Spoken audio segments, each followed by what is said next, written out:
कल है परसों कुछ नहीं, आज रज लगी हुई है कल कुछ, ऐसे नहीं। एक रहनी, जीवन भर एक रहनी का पालन करते हैं संतजन। एक रहनी, आपकी रहनी ही आपकी स्थिति का परिचय देती है। चंचल रहनी, आज कुछ कल कुछ, बोल कुछ रहा है, दिखावा कुछ है, आचरण कुछ है, व्यवहार कुछ, ये सब प्रपंच नहीं। बहुत धैर्य पूर्वक एक रहनी में 20 वर्ष चलना चाहिए। ये बहुत ध्यान से सुन ले। आज ऐसे रंग का कपड़ा, कल वैसे रंग का कपड़ा, आज दिगंबर हो रहे हैं, आज लंगोटी की लगी है, कल ऐसा, ये सब नहीं। एक रहनी, महापुरुषों की एक रहनी देखी गई है। फिर वो जो स्थिति आती है वो बात अलग होती। स्थिति का नाटक करना और स्थिति आने में बड़ा अंतर होता है। नाटक नाटक ही रहता है, स्थिति स्थिति रहती है। श्रीपाद कह रहे हैं इसे नाटक में ना उतारा जाए, इसे स्थिति में लिया जाए। क्या कह रहे? जरत कंथा में काम दधदपि च कौपी न मनुष्यम, केवल एक लंगोटी शरीर में है और ऊपर से फटे पुराने कपड़ों को घूरे में से बीन चिनगटा रक्षा कीजिए सीतिन, ऐसे बसिए ब्रज बीथिन। जो फेंक दिए गए हैं वस्त्र उनको उठा लिया और उनको गांठ लगा ली गई या सिल लिया गया, उसे कंथा कहते हैं। जो वस्त्र त्याग दिए हैं, जिन पर किसी का अधिकार नहीं है, वो प्रतिग्रह नहीं होता, उसे उठा लिया, यमुना में धो लिया, गांठें लगा ली, शरीर को ढक लिया। पहले ऐसा ही था, क्योंकि यहाँ आधुनिकता नहीं थी, बहुत मुश्किल होता था उदर भरना, वो ब्रजवासियों की टूक से ही होता था। एक शरीर में लंगोटी और जो त्याग दिए गए हैं ऐसे वस्त्रों का संग्रह करके ग्रंथि लगाकर या शिल करके और उसको शरीर में धारण करना। जरत कंथा में काम दधदपि च कौपी न मनुष्यम, एकमात्र उन पुराने कपड़ों की कंथा जो जोड़कर बनाई गई। और कौपीनवंता खलु भाग्यवंता, भगवान शंकराचार्य जी ने भी कहा है, एक कौपीन केवल शरीर, कौपीनवंता खलु भाग्य। दिखावे के लिए ना करें, प्रार्थना करते हैं, क्योंकि वैराग्य की बात सुन करके तत्काल वैराग्य धारण करना और फिर 4 दिन के बाद बदल जाना, ये ठीक नहीं होता। बहुत सोच समझ करके एक रहनी पकड़े, जो गुरु प्रदत्त रहनी है वैसे ही आजीवन निर्वाह करें। अगर एक रहने में नहीं रहोगे तो स्थिति नहीं आएगी। कभी सब कपड़े उतार दिए, कभी ऐसा पहन लिया, कभी टाट लगा लिया, कभी लंगोटी केवल है, ये सब एक रहनी गुरु प्रदत्त। गुरु ने आपको क्या दिया वैसे ही। जैसे एक रहनी में हमने देखा है बड़े महापुरुषों को। स्वामी श्री अनंग बोधाश्रम जी महाराज का सन्यास हुआ, तो सन्यास होता है दिगंबर करके, कोई वस्त्र शरीर में नहीं। गंगा जी में इतना बड़ा ही करुण प्रसंग होता है उस समय। इतना गंगा जी में खड़े करके गुरु पूछते तुम्हारा कौन, ऐसे खड़ा होता है सन्यास, नारायण के सिवा कोई नहीं। 3 बार नारायण के सिवा कोई नहीं। ये धिक्कार है यदि नारायण के सिवा किसी को स्वीकार करे। जब 1 2 3 बार गुरु के सामने कह दिया भगवान के सिवा कोई नहीं, निकलो बाहर। फिर उनको सन्यास पद्धति, फिर कहते हैं कौपीन। तो उनका गुरु जी एक बार उतरा दिया आपने, अपनी वैष्णव पद्धति में ऐसा नहीं, सन्यास पद्धति में। तो उनका लोक व्यवहार के, वो लोक कहाँ रह गया प्रभु? आपने जब कहा नारायण के सिवा कोई नहीं, तो मेरा लोक खत्म हो चुका है। ठीक है, तो चलो आश्रम। प्रभु आश्रम कैसा? सन्यास जब दे दिया तो जहां दिया यही आजीवन निर्वाह करूंगा। तो गंगा की रेती में आजीवन स्वामी अनंग बोधाश्रम जी, आजीवन वैसे ही दिगंबर, प्रकृति का सीधा वार सहना। गंगा जी बढ़ रही तो ऊपर रेती में, गंगा जी घट रही तो रेती में, बस ना बोलना ना मांगना। धन्य है ऐसे महापुरुषों का जीवन। बड़ी अद्भुत प्रभाव शक्ति जागृत हो गई थी। धर्म सम्राट कृपात्री जी आज साष्टांग दंडवत करते थे जाके। एक रहनी देखिए, श्री सुरेशानंद जी महाराज, तरी गंगा किनारे पड़ता है, दिगंबर, माताएं बहनें आ गई, एक वस्त्र से ऐसे डाल लिया, वो इतना ढक गया, बस वही चला आजीवन। एक रहनी, संतों की एक रहनी होती है। जो वस्त्र गुरु प्रदत्त है धारण कर लिया, आजीवन वैसे ही। ये नहीं कि आज सुना तो सब फेंक दिया और वो शुरू किया, 4 दिन बाद फिर वृत्ति बदली तो फिर आ गए। ऐसे नहीं चला जाता परमा। ये मरकट वैराग्य कहते हैं। वैराग्य को धैर्य पूर्वक गुरुजनों के आदेशानुसार धारण किया जाता है और उसी पद्धति से चला जाता है। गुरु जी का अनुकरण भी नहीं किया जाता, उनकी आज्ञा का पालन किया जाता है। गुरु जी ने जो दिया, लाल वस्त्र थे उतरे, और जो दिया वो मार्किन लाल थी, ऊपर की मार्किन लाल गेरुआ, फिर सफेद कर दिया और ये पीला आजीवन उसी का, उसमें कोई परिवर्तन नहीं। गुरुजी नीला पहने, काला पहने, पीला पहने, सब फेंक दें, हमें आदेश क्या करेंगे? हमें आदेश कर दे सब फेंक दो, अभी फेंक देंगे। हमें आदेश करें अमुक वस्त्र धारण करो, वही धारण करेंगे। हमारा वैराग्य गुरु के श्रीमुख से है, मनमानी नहीं। तो उपासक जैसे ऐसे वैराग्य की बातें सुने ना और फिर कल से शुरू कर दे, कुछ है जो मनमुखी है, नहीं जानते हैं, पूरे शरीर में रज लगाने का आदेश है, कोशिश करो गुप्त रूप लगे, ऐसे प्रगट में लगा लिया गीली करके और शरीर में सूखी लगा लिया। साधारण ऐसे व्यवहार में रहो, कोई तुम्हें जान न पावे कि तुम ऐसी भावना करो। एक दिन स्टील का कमंडल ले लिया, दूसरे दिन करवा ले लिया, तीसरे दिन लौकी ले ली, चौथे दिन नारियल का, ये सब मनमुखी बातें नहीं होनी चाहिए। एक अगर करवा ले लिया तो आज जीवन उसी में, ये नहीं दिखावे के लिए करवा पीछे स्टील के पात्रों का प्रयोग, ऐसा नहीं। अगर जो जीवन में धारण किया आज जीवन, हमने संतों को देखा है, एक संत ने खप्पर रखते नारियल का, टोपी की तरह रख लिया और उसी को मांग के पा लिया, उसी को फिर ऐसे रख लिया। क्या मस्ती संतों। आप लोग रज का सेवन करते हैं, रज का ही सेवन करें। जो रज के पात्र हैं, शरीर में रज लगाना, रज का तिलक, प्रसादी, चंदन रज के पात्रों में पाना, अपनी शैया में रज डालना। कई बार पीछे चर्चा हुई, सूखी रज डाल के भले ऊपर से चादर डाल लीजिए, लेकिन आप शैया में रज में ही शयन करते हैं, ऐसा भाव होना चाहिए और रज पड़ी होनी चाहिए। ये यहाँ की सिद्धि है, समझ जाओ तो समझ जाओ, नहीं माया समझने नहीं देगी। जरत कंथा में काम दध पिच कौपीन मनुषम प्रगायन श्री राधा मधुपति रहा केली लहरी। एकमात्र जीर्ण कपड़ों की, पुराने कपड़ों की जोड़ करके कंथा बना ली और कौपीन, कंथा और कौपीन राधा माधव के पदों का गायन करते हुए समय व्यतीत कर रहे हैं, जो यहाँ हो रहा है। बहुत बड़ी बात है, प्रभु के नित्य विहार रस के जो पद गाए जाते, बहुत बड़ी बात है। प्रिया प्रीतम से बातें होने लगती है। एक स्थिति होती है, न नींद होती है, न जागृत होती है, न तंद्रा होती है। तंद्रा भी तमोगुण के अंतर्गत आती है, नींद भी तमोगुण के अंतर आती है, रजोगुण, जागृत, थोड़ा सात्विक भी इसमें। एक स्थिति होती त्रिगुणातीत, न सतोगुण, न रजोगुण, न तमोगुण, न जागृत, न स्वप्न, न सुषुप्ति, न तंद्रा। एक अद्भुत स्थिति है। प्रिया प्रीतम से बातें रहे हैं, प्रिया प्रीतम से खेल रहे हैं, ये पदों का प्रभाव होता है। मान लो, ये जो सुन रहे हो इसको पकड़ लो। ये बड़ी कृपा है जो बात में सुनने को मिल रही है बड़े महापुरुषों की। कह रहे हैं कि जो कंथा धारण करते हैं, कौपीन धारण करते हैं और राधा माधव की गुप्त केली रस से भरे हुए पदों का गायन करते रहते हैं। तुम्हारी समझ में ना आ रहा हो, लेकिन जिनके लिए तुम गा रहे हो, तुम्हारे पीछे पीछे चल रहे हो, वो सुन रहे हैं। नाम बाणी जहां श्याम श्यामा तहां, पकड़ नहीं पा रहे हो अभी। नाम बाणी सुनत श्याम श्यामा सुबस, जो श्री राधा माधव के पदों का निरंतर गायन, ये बड़े महापुरुषों की बात कह रहे हैं। हर समय देखा है, हर समय बस ऐसे ताली बज रही है, कदम के नीचे बैठे या तमाल के नीचे लाडली कुंज में, ये सब थे चलना है साथ। जब जब ब्रज भ्रमण पद सुनाओ, अमुक सुदानी का श्लोक सुनाओ, आप भाव में डूबे हुए चल रहे पद गायन। पूरी चतुरासी, जैसे 84 कोष की परिक्रमा 84 जी चल रही, पूरी 84 जी हुई, फिर इस समय ये पद सुनाओ। ये केवल पद का ही आहार। ललिता ललित बजावत बीना गुण गावत सोई जीवन जी जय। पकड़ लो भाई, बहुत बड़ी कीमती बात है।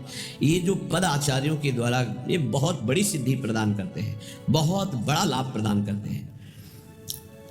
नित्य एक बार यदि वृंदावन रसविलास का नित्य विहार का मंगल गा ले तो कभी अमंगल नहीं हो सकता।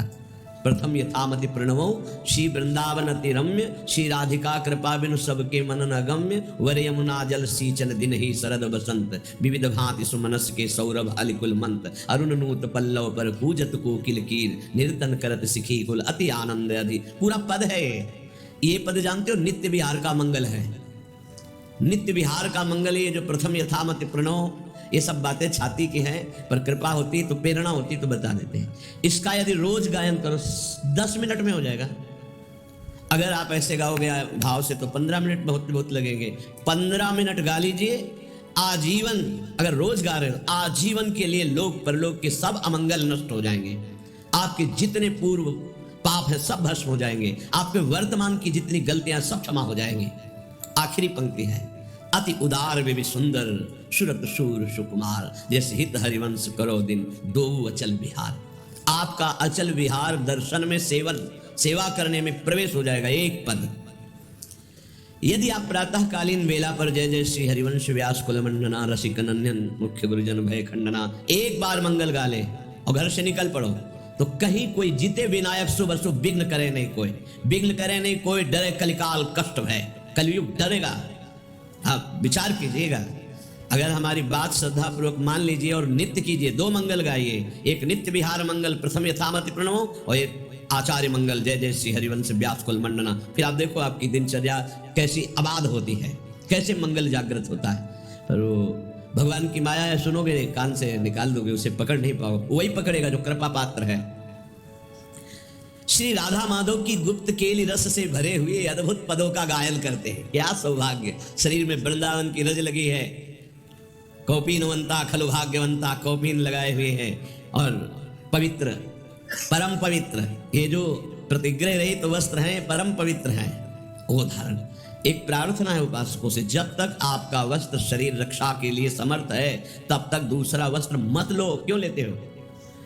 दो कौपीन, दो मार्किन नीचे पहनने के लिए, ऊपर के दो वस्त्र बहुत, बस इसके अलावा बक्सा नहीं होना चाहिए कि तह लगा करके नहीं, ये गलती ना होने पावे जीवन में। अगर विरक्त भाव में हो तो जितने से शरीर ढकता है और वो ढकने वाला कपड़ा जब तक नष्ट ना हो जाए, नष्ट ढकने की क्षमता नहीं रह गई, तब तक वस्त्र का परिवर्तन नहीं होना चाहिए। फट गया है तो गांठ मार लो, उससे शरीर ढके रहो। जरूरी थोड़ी कि तुम्हारे पास जो वस्तु तुम्हारे लिए है, नहीं, हम सेवक है, हमारे पास वस्तु है, उसका विस्तार से सबको जिसका अधिकारी उसको दे देते हैं। जैसे सूर्य प्रकृति से अपनी उष्ण किरणों के द्वारा जल संग्रह करता है और समय आने पर वर्षा देता है, ऐसा साधु होता है। जो संग्रह हुआ, जो ऐसे श्रद्धा विश्व दिए, वो उन्हीं में लगा दे। खाओ पियो, मौज करो, कीर्तन करो, मंगल करो, समाज का मंगल हो, स्वयं उसका उपभोग नहीं। ये बिल्कुल रहने को सीख ले वैरागी। गृहस्थ अपने धर्म से कमाए हुए ही वस्त्र का भोजन का प्रयोग करे, चाहे जिस तीर्थ में जाए, न वहां कोई वस्त्र स्वीकार करे, न वहां कोई सेवा स्वीकार करे, न वहां का भोजन स्वीकार करे। अगर स्वीकार करे भोजन आदि सेवा आदि, तो उसका अनुपात लगा के कि ये अगर हम बाहर खरीदे तो कितने का मिलेगा, 100 का, तो हम 100 रुपया वहां के ठाकुर जी में रख देते हैं, वो ले ना ले 100 रुपया रखो। गृहस्थ कभी किसी का नहीं, तो आपका सुकृत, आपका भजन सुरक्षित। विरक्त तो आपका सुकृत, आपका तप, आपका भजन सुरक्षित। जो श्रीपाद कह रहे हैं, फलम वा मूलम वा किमपि दिवशांते कवलयन, 24 घंटे में एक बार शाम टाइम, फलम वा मूलम वा किमपि दिवशांते कवलयन, फल मूल अथवा अन्न आदि कुछ भी मिल जाए 24 घंटे में एक बार पेट भरने के लिए पर्याप्त है। चलो श्री जी का प्रसाद 3 बार मिलता है, लेकिन प्रमाद स्थिति के लिए नहीं। अल्पाहार कीजिए और खूब भजन परायण रहिए। सच्ची मानिए, बड़ा धोखा होगा अपने साथ यदि हम खान पान सुख सुविधाओं को स्वीकार करके भजन न करें। प्रिया प्रीतम के पद, प्रिया प्रीतम की सेवा, प्रिया प्रीतम के चिंतन से जो सेकंड क्षण रहित गया, हानि हरिवंश के नाम अंतर परे, लाभ हरिवंश उच्चरत बानी। तब सुख हरिवंश गुण नाम रसना रटत, और बहुवचन अति दुखदानी। वाणी से निकले तो प्रिया प्रीतम के पद, प्रिया प्रीतम का नाम, प्रिया प्रीतम की बात, नहीं तो और बहुवचन अति दुखदानी। और कुछ बोलोगे फंस जाओगे, माया तुम्हारे चित्त को विक्षेप में डाल देगी। फलम वा मूलम वा किमपि दिवशांते कवलयन, सुन लो, स्थिति से चलना। बोले बंद आज से, अब 10-5 दिन समय के केवल पाएंगे, और शाम के इतना पाएंगे कि सुबह दोपहर शाम अगर तीनों पाते थे उससे ज्यादा, तो भी भजन नहीं होगा। ये भी बात समझ लो कि एक बार बैठ गए तो दबा के 3 बार वाला हिसाब पूरा कर लिया, तो अब उसके पचाने में पूरी जीवनी शक्ति लगेगी, भजन में नहीं लगेगी। इस संयम के लिए लिखा है। देखो, जब आपका ब्रह्मचर्य ठीक रहेगा तो ज्यादा मांग अंदर नहीं होती, क्योंकि पर्याप्त शरीर चलाने के लिए महान शक्ति ब्रह्मचर्य का संचय है। तो ज्यादा ये सब खत्म हो जाएगा आगे चल करके। अभी नए अवस्थाएं हैं तो ऐसी भावना हो भी सकती है अच्छे अच्छे पदार्थ खाने की, ऐसा होता है। पर आगे चल करके अगर हृदय से तुम पूछोगे क्या पाना चाहते हो, तो कुछ नहीं, कोई निर्णय ही नहीं निकल पाएगा। जो प्रारब्ध अनुसार भगवत प्रसाद मिल जाए उसे शरीर में डाल दिया। कदा निश्चय वृंदावन भूमि दशाम जीवन महिम, क्या मैं ऐसी रहनी से रह पाऊंगा वृंदावन में? कृपा करो हे प्रियालाल कि फटे पुराने कपड़ों से शरीर ढक लूँ, एक लंगोटी लगा लूँ, रात दिन आपकी लीला गुणगान नाम कीर्तन करूँ, 24 घंटे में एक बार जो कुछ मिल जाए उधर में डाल लूँ, बस आपके धाम का अखंड आश्रय लिए इस तरह मैं जीवन व्यतीत करूँ। कदा वृंदारण्यम श्रवण रसना स्पर्शन निरीक्षण घ्राणाद्यैर्मे भवति रस सिंधु स्रवदिव कदा वा तल्लोकोत्तर रस मदान्धो मधुपतिर गुणानुच्चैरुच्चै सरसमिहि गास्यामि परितः। हे प्रिया प्रीतम, क्या कभी ऐसा होगा कि मैं वृंदावन की ही केवल बात सुनूं? प्रिया प्रीतम प्रेमी रसिकजन सिद्धांत वृंदावन, इसके सिवा मुझे अच्छा न लगे। मेरी श्रवणेन्द्री केवल भगवत संबंध की बातें सुने बस। ये बड़े महान भागवतों के लक्षण होते हैं। बाल्यावस्था से ही महाभागवतों को यही रुचि प्रभु की कृपा से प्राप्त होती है। जितने बड़े महापुरुषों के चरित्र पढ़े तो बाल्यावस्था से वो भगवत चरित्रों का गायन, नाम कीर्तन, भगवत लीलाओं का अनुकरण, ये बाल्यावस्था से होता है।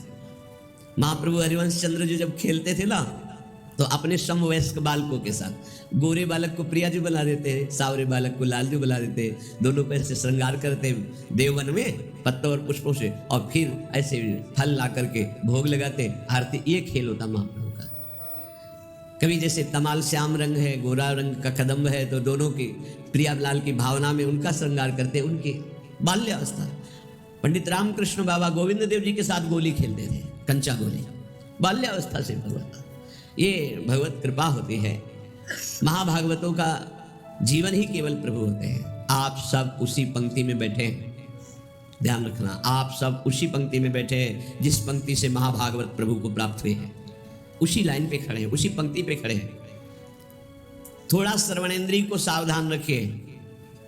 हमारी एक एक इंद्रिय भगवदाकार हो, सुनना बंद कीजिए प्रपंच की बातें। कान से केवल वृंदावन, प्रिया प्रीतम, भगवत चर्चा आदि। अगर आप गृहस्थ हैं, व्यवहार में है, तो उचित बात सुनिए, फिर आधा राधा, ना किसी की निंदा करिए, ना किसी की निंदा सुनिए। बहुत बढ़िया श्रवण इंद्रिय हो जाएगी।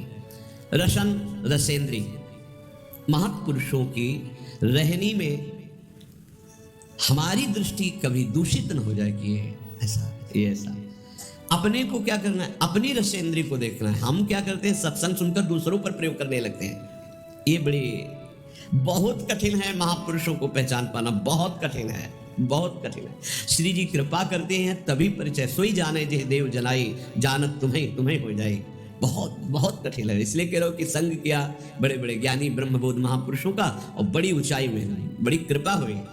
ज्ञान की सबसे बड़ी ऊंचाई ब्रह्मबोध, और प्रेम की सबसे बड़ी ऊंचाई सहचरी भाव। दोनों जगह के महापुरुषों का हरि की कृपा से, शिव की कृपा से ये संयोग बैठा। रसन रसेंद्री केवल श्री जी के प्रसाद की अनन्य होनी चाहिए, बस। ये महापुरुषों में देखा, केवल श्री जी को भोग लगाओ, बस। कई बार देखा है गुरुदेव भगवान को, जैसे ऐसे कोई महापुरुष प्रसाद ऐसा कभी नहीं देखा। महाराज ऐसे रखते तो कभी नहीं। रसिक अनन्य, लाडली जी के अनन्य, बस। लाज तीन लोगन की न वेद को कहो करे, जाके बल में सब सो तोरी लोक वेद कुल काली। बड़ा अनन्य स्वरूप। एक अन्य मार्ग के अवलंबी है, लाडली कुंज में महापुरुषों से शिक्षा मिलती। प्रत्येक बैठे रहे महाराज जी, संभाषण तो करते ही नहीं थे। जहाँ कोई आता कहते पद सुनाओ, पद सुनाना शुरू कर। जब वो जाने लगे तो ऐसे महाराज जी सुने, महाराज जी 2 कदम पीछे हट गए। अयोग्य शब्द थे, अयोग्य। नहीं नहीं, आपका हमारा सौभाग्य होगा। फिर हटे, नहीं अयोग्य है। तो उनसे हमने इशारा किया महाराज। जब वो चले गए तो कुछ महाराज जी के, तो उनका सब भगवत स्वरूप है, पर जो हमारी श्री जी की सेवा में हम आलिंगन नहीं कर सकते। हमारा आलिंगन होगा तो हमारी श्री जी की सहचरी का होगा, अन्यथा बलिहारी अनन्य निष्ठा। कोई ऐसे बिरले अनन्य रसिक रसेंद्री, ये केवल श्री जी के प्रसाद का स्वाद ले, चाहे जल हो चाहे भोजन। अगर चूक हो गई तो ध्रुवदास जी ने लिखा है कि अगर अमनिया आप लेते हो तो ताको बड़ो अपराध है, आपकी बुद्धि को रस क्षेत्र में नहीं जाने देगी।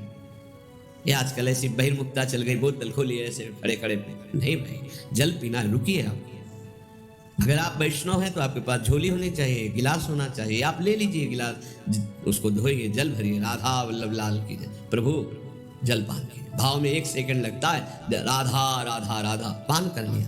पानी भी बिना अर्पित किए हुए, बिना नाम लिए पानी। अपनी तो पद्धति है कि जब भोजन के लिए बैठते हैं तो पहले नाम कीर्तन होता है, फिर आचार्य गुरुजनों की जयकारा होती है, तब प्रसाद पाया जाता है। चलो आप लोग गृहस्थ हैं, इतना समय नहीं है, तो एक बार तो बोल दीजिए राधा वल्लभ लाल की जय और भगवत अर्पित कीजिए, फिर पाइए। अगर आप ऐसे प्रसाद पाएंगे तो आपकी रसेंद्री सार्थक हो जाएगी। नहीं, फंसाए है रसेंद्री। कितने घृणित हैं, शरीर के अंगों को खा रहे हैं।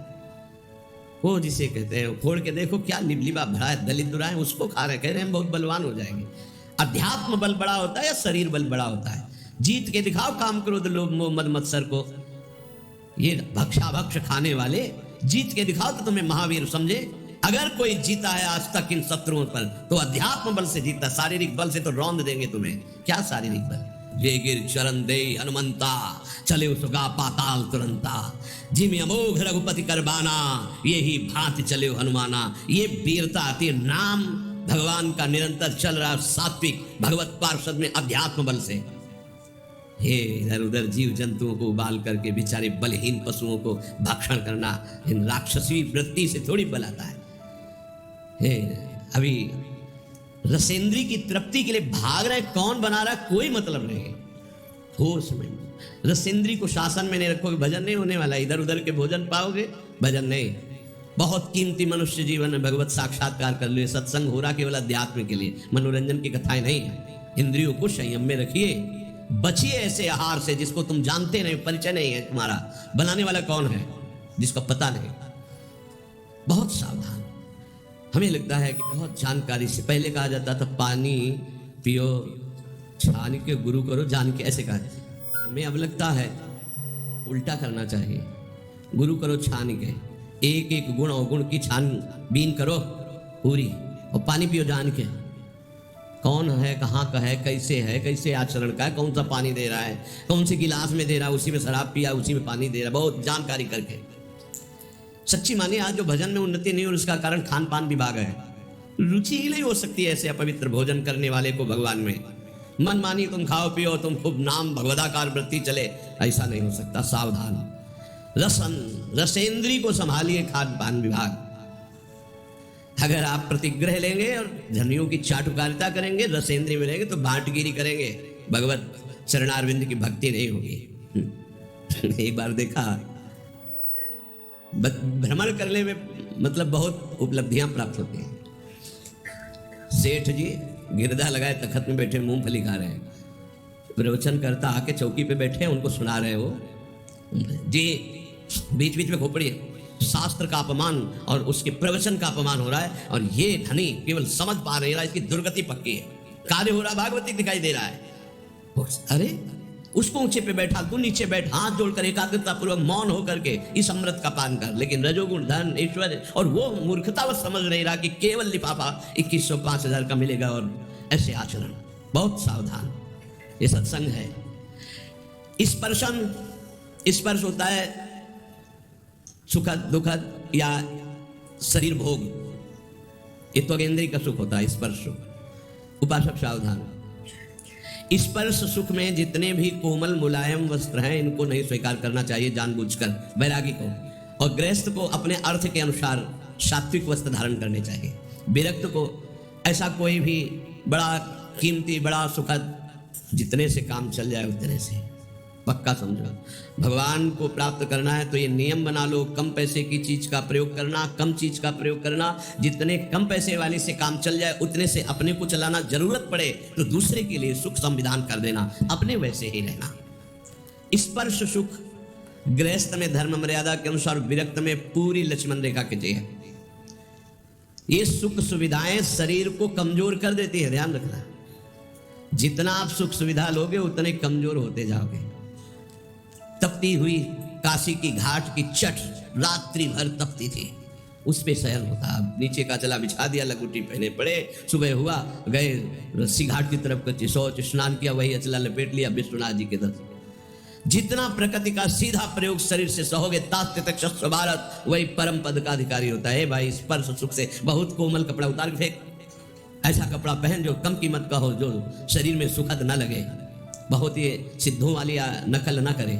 साधक को शरीराभिमान जब तक नष्ट ना हो जाए तब तक ऐसा कोई वस्त्र, ऐसी बहुत कीमती, हाँ बहुत बढ़िया है। एक साधु के पास एक आर्मी के जवान थे, बढ़िया वो लाए थे स्वेटर, तो लाए स्वामी जी स्वेटर बहुत बढ़िया है, बोले टांग दिया कुटिया में। दूसरे दिन आए, स्वामी जी स्वेटर कैसा था? बोले बहुत बढ़िया। पहना नहीं? बोले बेटा बहुत बढ़िया है, पहने कैसे? उठाना बहुत बढ़िया। 2-4 दिन लगातार आए, बोले स्वेटर उतार के ले बेटा है, हमारे बस का नहीं, तुम प्रेम से लाए थे इसलिए टांग दिया, हमारे बस का नहीं, हमारे पहनने का। चंदन का पलंग, चंदन का, संतों के पास ऐसा। राधा चरण दास जी 1, 2, 3, इस तीसरी पीढ़ी, इधर से तीसरी पीढ़ी, जो इस समय पूज्य श्री टटिया स्थान में महाराज जी विराजमान है, उनके बाद एक और उनके बाद जो उनके दर्शन किए, उनके समीप बैठे, उनकी कृपा हुई, श्री राधा चरण दास जी महाराज 2 पलंग लाए थे, एक मोहिनी ठाकुर के लिए। दूसरे दिन आए, सुनना चाहते हैं, जो धनी मानी को देते ना, तो केवल भाटगिरी करवाना चाहते हैं। क्या सुनना? कैसा था महाराज? अरे बहुत बढ़िया, जिंदगी में हमने नहीं देखा, ऐसा सुनना चाहते हो। क्यों? क्योंकि वो देहाभिमानी जन अपना यश कभी नहीं, साधु महात्मा जो भगवत मार्ग के पथिक है भाटगिरी नहीं करते। आए दंडवत, जय जय। कैसा रहा पलंग महाराज? चंदन का है, बोले कल बताया था चंदन का है। अभी तो हमारे जो पूर्वाचार्य महंत हैं, एक रात्रि वो शयन करेंगे भाव में, फिर 10 दिन बाद फिर आए। कैसा रहा महाराज? बोले अभी तो रखा, हम तो शयन किया नहीं, राधा चरण दास, फिर चलेंगे। फिर अगले दिन अब तो महाराज शयन कैसा रहा? वो कहलाना चाहते थे, अहो भाग्य, चंदन का पलंग। तो कहोले लाओ, जो सेवक मैदान में डाला, केरोसिन डालो, आगे लगा दिया, ऐसा रहा। और कहा दोबारा जो है चटिया स्थान में आप मत आना, राधा चरण दास जी। क्यों? ये संतों के रहेंगे। एक बार कोई बहुत बड़ी नृत्यांगना जो है गए, परिचय दिया गया कि अमुक हैं, बॉलीवुड में भी और ऐसे यहाँ के भी ऐसे। तो बोले नाचना चाहते हैं, तो बोले जानते हो किनकी सभा है? ये ललिता सखी की सभा है, जहाँ बिहारी जी नाचते। चल तुम्हारा कौन नाच देखेगा, जा यहाँ से। ऐसे भगा दिया। जो इस समय संसारी पुरुष जो है ना, साधुओं की भावना को नहीं समझते। यहाँ जब तक आप नाम जप नहीं करोगे, दैन्य नहीं होगे, तब तक आप श्री जी के सामने गा नहीं सकते हैं। यहाँ जो गायन बजायन, अगर आप एक पद गा लिए हो ना, तो महारानी जी की बड़ी कृपा है। श्री जी का नाम नहीं, गुण नहीं चल, ये नहीं। तो यहाँ स्पर्शन, श्रवणेन्द्री, रसेंद्री, ये बहुत ध्यान देने योग्य बात है कि अपने को अपनी महारानी जो, अपने लाल जो, बस दूसरी चर्चा है। जो दैन्य होके आया रोवा वहां, तो हमने देखा यहां पास हो गया, अहम जरा सा किया। हाँ, जहां मान गुमान लकुटली ठारी डरपत कुंज बिहारी, वहां आप गा रहे हैं, ध्यान रखना। महारानी जो यहाँ विराजमान महारानी जो है, क्षण घ्राण धैर्य में एक क्षण भी कोई सुगंध ऐसी मत सूंघना जो प्रियालाल को अर्पित न हो। अभी आने लगेगा प्रियालाल के प्रति अच्छा सख हमारे माई श्यामा जी को राज। ये कोई भी सुगंध श्री जी को अर्पित है? हाँ, ओ भाग्य, श्री जी को अर्पित नहीं है? नहीं, हमें नहीं ऐसी सुगंध सूंघनी जो हमारी प्रियाजू ने पहले स्वीकार न किया हो। हमारी घ्राणेन्द्री पतिव्रत धर्म की तरह, रसेंद्री, श्रवणेन्द्री, वाकेंद्री, भवती रस सिंधु स्रवदेव, तब वो लोकोत्तर रस सिंधु में डूबेगा। ये बात समझ लीजिए, लोकोत्तर रस सिंधु में। कदावा तल लोकोत्तर रस मदांधो मधुपतिर गुणानुच्चैरुच्चै सरस्मी गास्यामि परितः।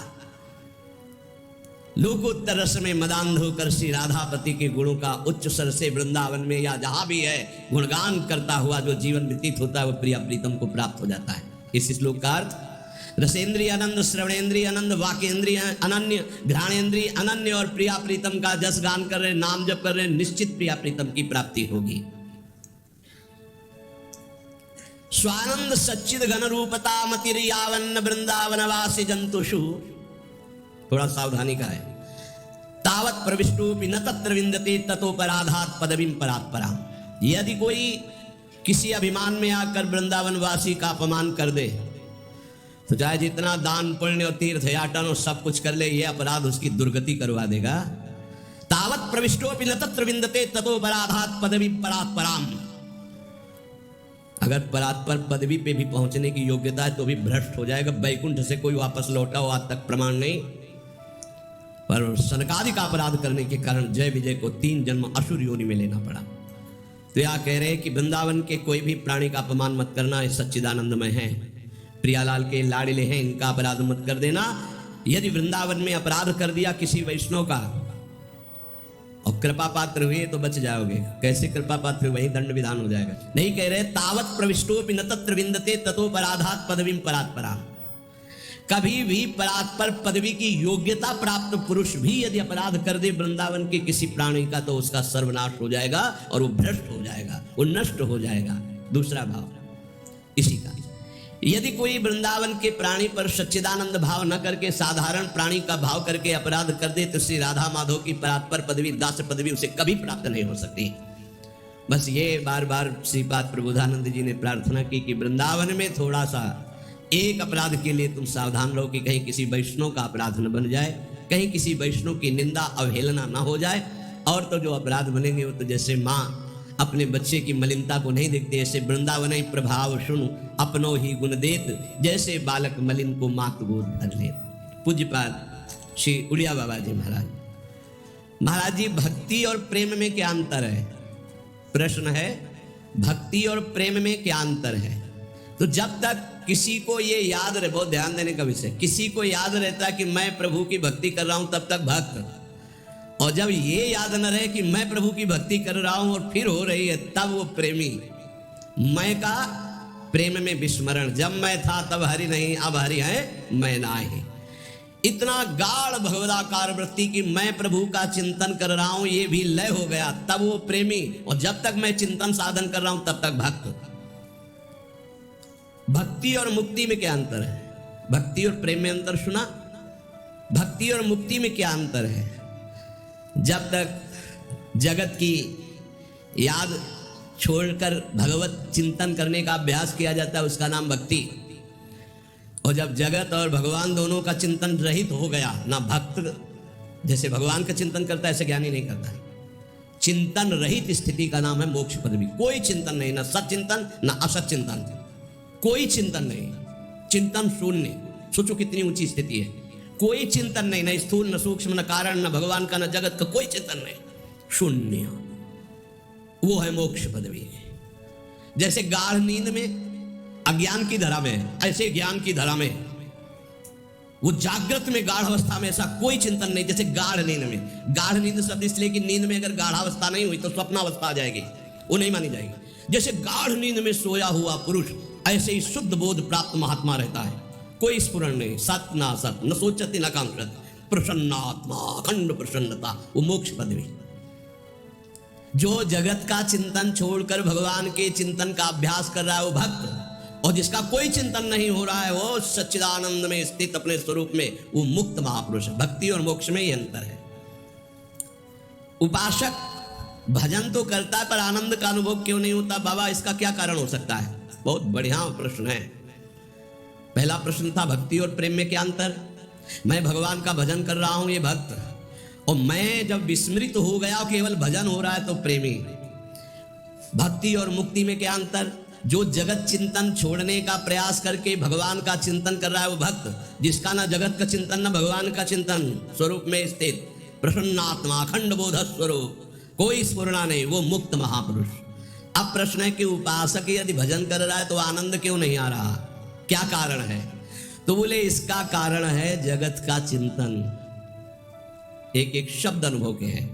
जब तक भोगों का चिंतन होगा, भोग क्रिया होगी, तब तक भगवदानंद नहीं मिलेगा। लिख ले इस बात को। क्या? जब तक जगत का चिंतन होगा, भोगों का चिंतन होगा, भोगों की क्रिया होगी, तो भजन करने पर भी भगवदानंद का स्फुरण नहीं होगा। तो क्या भजन व्यर्थ चला जाएगा? नहीं, उसका फल मिलेगा। पर भगवदानंद स्फुरित हो गया तो तुम तो जीवन मुक्त हो गए। इसलिए अपनी वृत्ति को विषय भोगों के चिंतन से बचाओ, अपने शरीर को विषय भोग क्रिया से बचाओ। शरीर से सेवा करो, वृत्तियों से चिंतन करो, खूब सत्संग करो, भगवान की लीलाओं का गान करो, श्रवण करो, साधुओं के दर्शन करो, उनके वचन सुनो, और एकांत में रहकर गुरु आदेश से उपासना करो, तब तुम्हें आनंद प्राप्त होगा। फिर सुनिए, जगत का चिंतन, भोगों का चिंतन, भोगों की क्रिया जब तक होती रहेगी तो 2-4 माला से घुमाने से भगवदानंद की स्फूर्ति नहीं होती। इसलिए इष्टाकार वृत्ति करनी पड़ती है भगवदानंद की अनुभूति के लिए।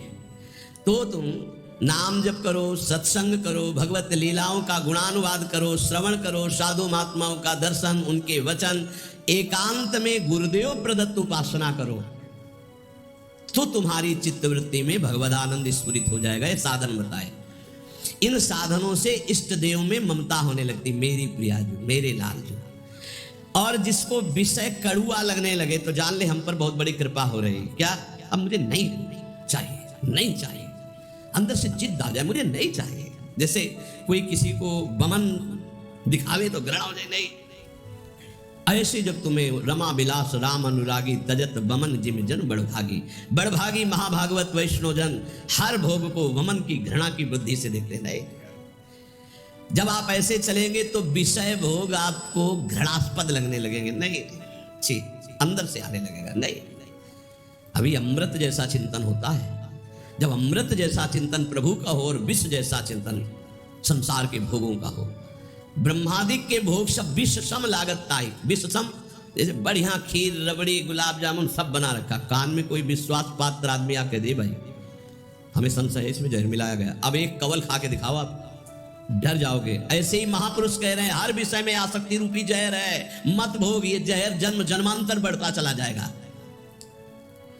इष्ट देव की अनुभूति, रूप दर्शन, साक्षात्कार उसी को होता है जो विषयों के भोगों में ऐसी अरुचि हो जाती, विषवत, बमनवत, मलवत, ये उसी को होती है जो निरंतर नाम जप करता है, सत्संग सुनता है, भगवत लीला गुणानुवाद गायन करता है, श्रवण करता है, साधु दर्शन करता है, एकांत देश में गुरु प्रदत्त उपासना करता है। प्रेम मार्ग में चलने वाले उपासक को ना माया पर विचार करना है, ना प्रारब्ध पर विचार करना है। प्रारब्ध ज्ञानियों का होता है, माया पर विचार करने के लिए विवेक चाहिए। तुम्हारे लिए एक ही स्थान है, नाम जप। माया कैसी? हरि जाने, प्रारब्ध हरि जाने। अपने को क्या करना है? राधा राधा राधा राधा राधा राधा। महापुरुषों के वचनों को समझो। अपने उपास्य देव के नाम जप के सिवा प्रेम प्राप्ति के लिए और कोई भी बात सोचे ना। प्रेम मूल यह नाम है, प्रेमी रसिक जपते यह नाम, प्रेम मगन निज बन विश्राम, श्री हरिवंश जहार है। सीधी बात पकड़ लो। प्रेम में यदि स्थिति प्राप्त करनी है तो नाम को पकड़ लो, प्रेम मूल्य नाम है, निरंतर नाम। जितना प्रेम बढ़ेगा उतना ही तुम्हें भजन में कमी दिखाई देगी, अपने में नीचता दिखाई देगी, ये प्रेम का लक्षण है। यदि कहीं प्रेम में विचार, माया, विवेक, प्रारब्ध, तो समझना चाहिए कि अभी प्रेम नहीं आया है। प्रेम ये सब चिंतन करने के लिए समय नहीं देता। प्रेम मार्ग का पथिक तो बहुत ही निराला होता है। ऐसे जो निरंतर भजन में लगे हुए हैं वो प्रेमी गृहस्थ में रहते हुए भी बहुत बड़े महात्मा हैं। जो जंगल में रह के प्राप्त किया जाता है वो घर में रह के उसने प्राप्त कर लिया, उसने कोटि कोटि वंदना है उस गृहस्थ की जो निरंतर नाम जप करते हुए प्रभु से प्रेम। ऐसे दर्शन होते हैं, गृहस्थ आते हैं, आंसू चल रहे हैं, बस मुझे और कुछ नहीं चाहिए, प्रिया प्रीतम का चिंतन चलता रहेगा। चाहे जैसे बोल रहे हैं लेकिन हृदय तो शीतल है, प्रियालाल के लिए अश्रु प्रवाह कर रहे हैं, मांग रहे हैं प्रियालाल का चिंतन। ऐसे महापुरुष के लिए गृहस्थ और विरक्त में कोई भेद नहीं, जंगल और घर में कोई भेद नहीं है। प्रेम दो प्रकार का होता है, सक्रिय और अक्रिय। सक्रिय प्रेम वासना को लेकर के होता है, निमित्त। देखो प्रभु आपके सिवा हमारा कोई है नहीं, हमारी ये बात बना दो, हमारा संकट निवृत्ति। यद्यपि वास्तविक को केवल प्रभु को ही अपना मानता है, ये पक्की बात है, लेकिन वो प्रभु से चाहता है, इसलिए उसे प्रेमी तो कहा जाएगा। लेकिन वो सक्रिय है, क्रियावान है, निमित्त, वो निमित्त रहित विशुद्ध सहज प्रेम नहीं है, सहज प्रेम नहीं है, ये सक्रिय है। ऐसे प्रेमियों की कोई खास गणना नहीं होती, मतलब इनका कोई खास महत्व नहीं माना गया प्रेमी जनों के बीच में। क्यों? क्योंकि जिस दिन इनकी वासना की पूर्ति हो जाएगी उस दिन से इनका लगाव कम हो जाएगा, ये सिद्धांत है। और जो निष्क्रिय प्रेमी होते हैं, निष्काम, कोई निमित्त नहीं, ये भगवान को अधीन कर लेते हैं अपने, इनके संग डोलते हैं भगवान। जैसे कोई अत्यंत रूपवती है पर वो अन्य किसी से प्रेम करती है तो क्या पति उसे अपने हृदय का प्रेम संपूर्ण दे पाएगा? नहीं दे पाएगा। कोई रूपवती नहीं है, गुणवती नहीं है, लेकिन अपने पति की अनन्य है, तो वास्तविक प्रीति को जानने वाला पति उसके हाथ बिक जाएगा। ऐसे हमारे श्री हरि है। यदि आप कहीं अन्य भाव रखते हैं कि मेरा ये काम बन जाए, मेरा ये काम बन जाए, मेरा ये काम बन जाए, हरि को ही बचते हैं माना, तो हरि आपकी वो इच्छा की पूर्ति करेंगे पक्का। जो इच्छा करे हो मन माही, हरि प्रसाद कसे दुर्लभ नहीं, पर वो आपके अधीन होंगे नहीं, आप सौदा कर लिए हो।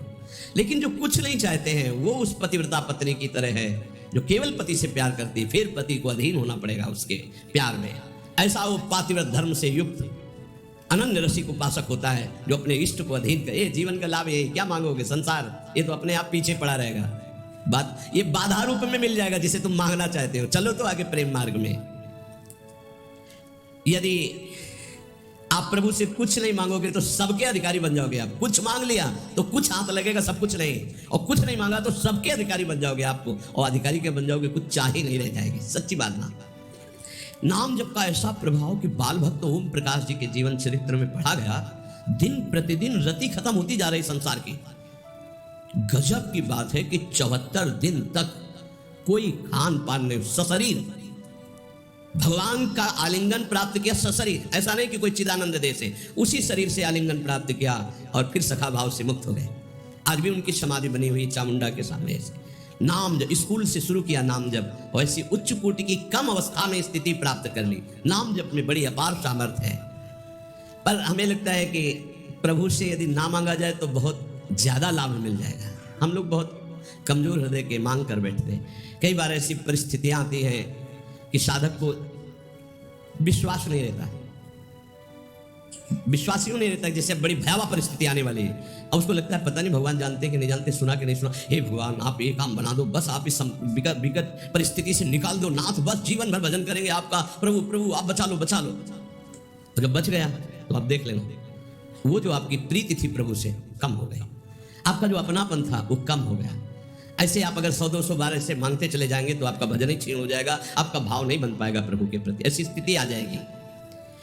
सच्ची कहते हैं यदि तुम्हें वास्तविक बात समझ में आ जाए, मेरी पूज्य बाबा कह रहे हैं, आनंद ही आनंद तुम्हारे जीवन में रहेगा यदि तुम प्रभु से कुछ न मांगो तो। जा ही न चाहिए कबहू कुछ, नहीं चाहिए, नहीं चाहिए।